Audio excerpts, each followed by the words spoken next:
जहां एक तरफ कनाडा के संसद में बवाल हो रहा है तो वहीं दूसरी तरफ चीन के पाकिस्तान को दिए गए पनडुब्बी का अब क्या होगा, क्योंकि भारत ने इधर दाग दिया है एंटी सबमरीन मिसाइल।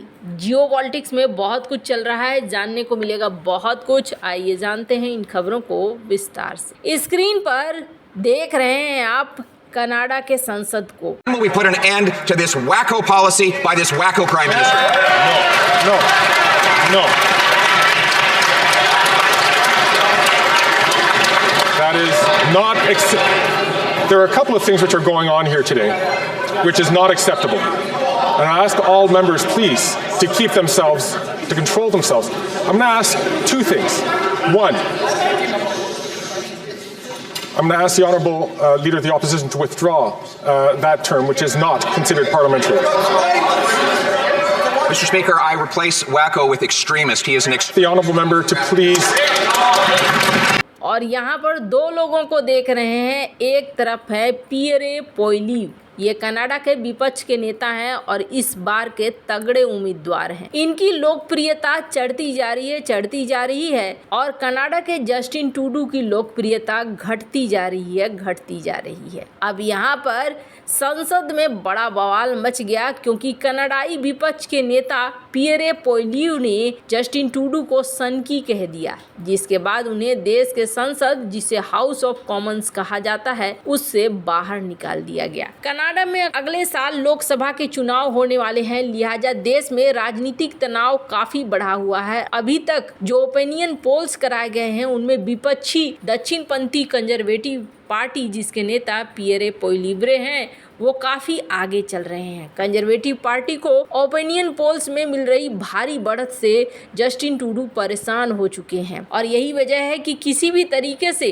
अपना सरकार बनाने के लिए वो खालिस्तान का समर्थन भी हासिल करने में जुटे हुए हैं। भारत के खिलाफ आयोजित होने वाले कार्यक्रम में जस्टिन ट्रूडो भाग ले रहे हैं। एक दिन पहले ही जस्टिन ट्रूडो के सामने खालिस्तान जिंदाबाद के नारे लगाए गए थे। कनाडाई संसद में बहस उस वक्त शुरू हुआ जब विपक्ष के नेता पोइलीव ने नशीली दवाओं पर रोक लगाने से इनकार करने पर प्रधानमंत्री जस्टिन ट्रूडो की आलोचना की। दरअसल कनाडा के ब्रिटिश कोलंबिया में 22 साल के एक युवक की नशीली दवाओं के ओवरडोज से मौत हो गई और विपक्ष का कहना है कि सरकार नशीली दवाओं की बिक्री को प्रतिबंधित करे, लेकिन जस्टिन ट्रूडो की सरकार ने ऐसा करने से इनकार कर दिया। लिहाजा विपक्ष के नेता पोइलीव ने संसद में कहा कि ऐसी दवाओं का खुलेआम हमारे अस्पतालों, हमारे सार्वजनिक परिवहन में बिकना लोगों को मारने का रास्ता खोल रहा है। हम प्रतिबंध कब लगाएंगे? आइए इस निरर्थक प्रधानमंत्री की निरर्थक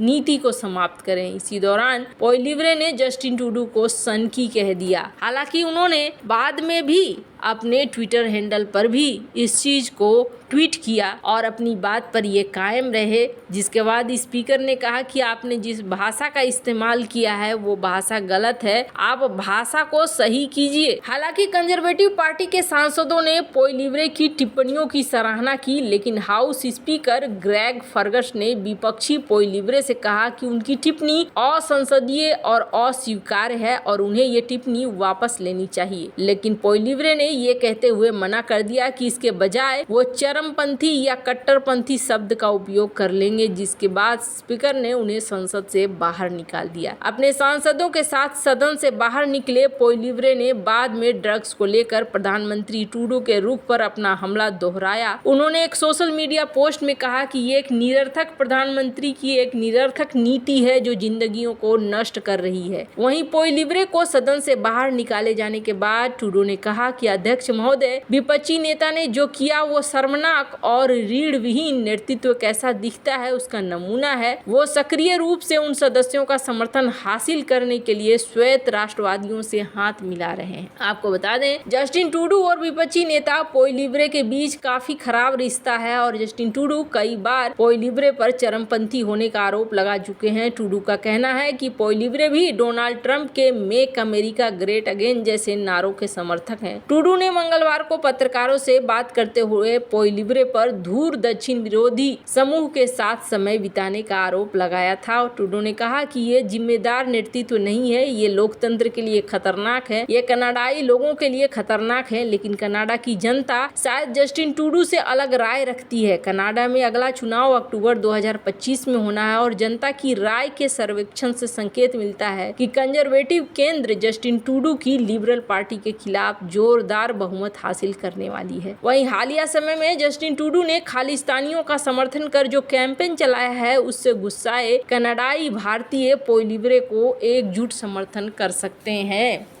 अब जहां एक तरफ कनाडा के संसद में ये सब कुछ चल रहा है तो वहीं दूसरी तरफ भारत के DRDO इस वक्त बहुत ही ज्यादा चर्चा में है। चर्चा में होने के पीछे एक बहुत बड़ी वजह है। भारतीय नौसेना पिछले 27 साल से P-75 प्रोजेक्ट के लिए पनडुब्बियों को तलाश रही है। इस दौरान कितनी ही सरकारें आई और गई, रक्षा बजट भी बढ़ गया, लेकिन नौसेना की ये खोज पूरी नहीं हो सकी है। इस बीच पाकिस्तान अपने पनडुब्बी कार्यक्रम को तेजी से आगे बढ़ा रहा है। पाकिस्तानी नौसेना के लिए पनडुब्बियों की फ्लीट खरीद करने में चीन बखूबी साथ दे रहा है। 4 दिन पहले ही चीन ने पाकिस्तान की नौसेना के लिए 8 युआन श्रेणी की पनडुब्बियों में से पहली Shuangliu Wuchang ship building industry group shipyard में लॉन्च किया। इसे पाकिस्तान में हंगोर क्लास के नाम से जाना जाता है। पाकिस्तान अवाक्स विमानों और माइन स्वीपर शिप के मामले में पहले ही भारत से आगे है। 2015 में हस्ताक्षरित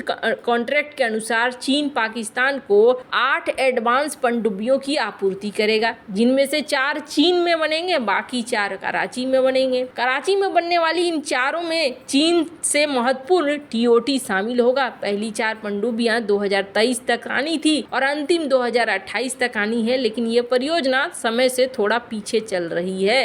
पर भारत की परियोजना तो अभी अटकी पड़ी हुई है और AIP टेक्नोलॉजी के चक्कर में अटका पड़ा है ये सब कुछ। पाकिस्तान की हंगोर क्लास AIP से लैस मानी जा रही है और यहाँ पर हंगोर को लेकर बहुत ज़्यादा खुश हो रहा था पाकिस्तान। लेकिन भारत को आखिरकार अपना इलाज भी ढूंढना था और ये इलाज भारत ने ढूंढा है। स्क्रीन पर एक वीडियो देख सकते हैं। Now +1 3 2 1 now +1 +2 +3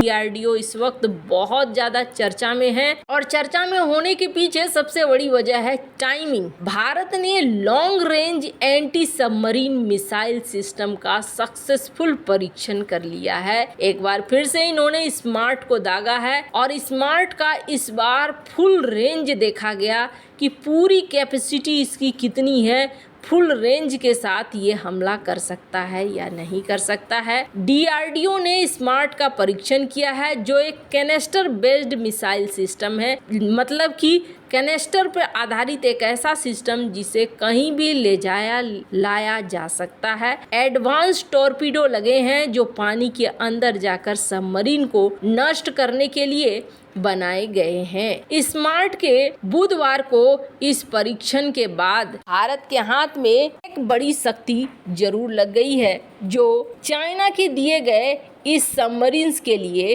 काल साबित होगी। खैर, भारत अपने हिसाब से अपनी तैयारियों को बनाकर रखे हुए है और यही सबसे अच्छी बात होती है कि आप अभी अगर सबमरीन्स नहीं बना सकते तुरंत के तुरंत, तो कम से कम उसे मारने के लिए मिसाइलें तो तैयार कर ही सकते हैं और यही इस वक्त हुआ है। DRDO एक बार फिर से फुल एक्शन वाले मोड में दिख रहा है। वैसे आपको क्या लगता है इन सब मामले में, आपकी क्या राय है? कमेंट कर जरूर बताएं। जल्द मिलते हैं अगले वीडियो में नई खबर के साथ।